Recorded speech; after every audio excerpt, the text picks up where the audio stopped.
Сайн байцгаана уу? Урлагаар тайлбар видео контентын ээлжит дугаарыг үзэж байгаа та нартай баярлалаа. Бид бүхэн өдөр тутамдаа эможи ашиглан сэтгэл хөдлөлөө илэрхийлж нэг нэгнтэйгээ харьцдаг шүү дээ. Тэгвэл уран зургаас сэтүүлсэн эможи эдийг та мэдэх үү? Та эдгээр эможигоос аль нь гэж бодож байна? Та энэ эможиг хэрэг ашигладаг вэ? Тэгвэл энэ эможи ямар уран бүтээлээс сэтүүлсэн гэж бодож байна? Энэхүү эможиг Норвегийн зураач Эдвард Мункийн 1893 он зурсан хашгиран бүтээлээс сэтүүлж бүтээсэн байна. Бүтээл нь дэлхийд дахинд алдаршиж чадсан ч өөрөө бусдад төдийлөн танигдж чадаагүй зураач бол Эдвард Мунк юм. Хашгиран бүтээл алтарт Мона Лизагаас ч илүү олон хувь хэвлэгдэжээ.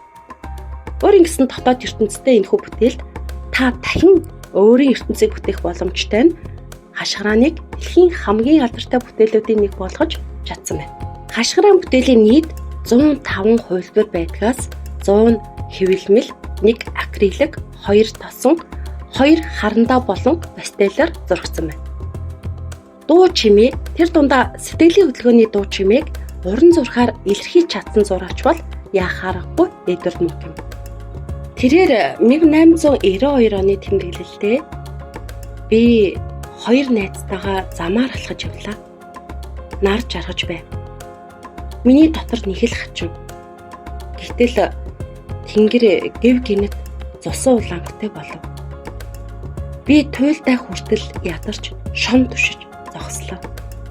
Гэтэл тэнгэр дэх час улаан өвс газар дэлхий дээр цусан улаан элднүүд болон тусалж эхэллээ.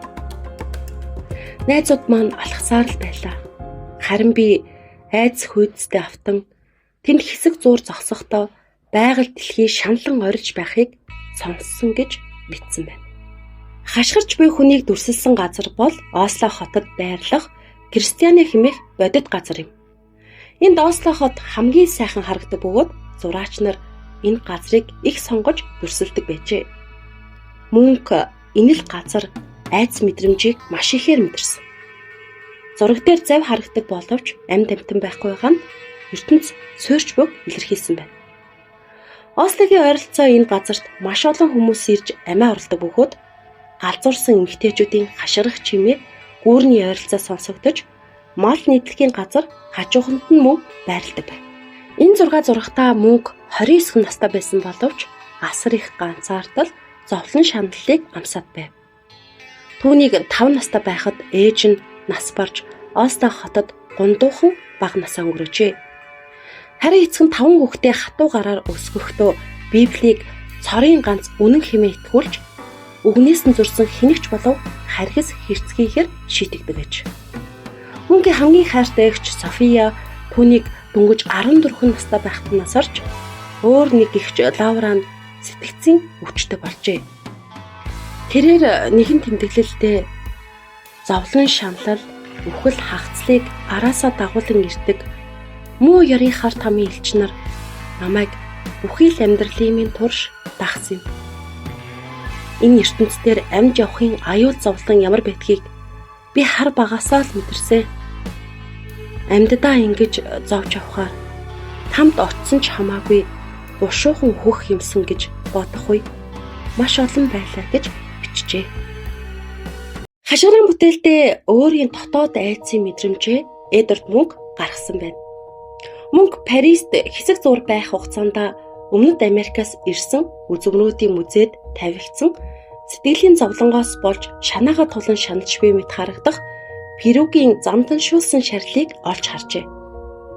Хашгиран бүтээлд гайхшрал, солиорол, дуу хоолой, суйрлыг хүний дотоод сэтгэхийн мэдрэмжтэй холбон зурсан байна.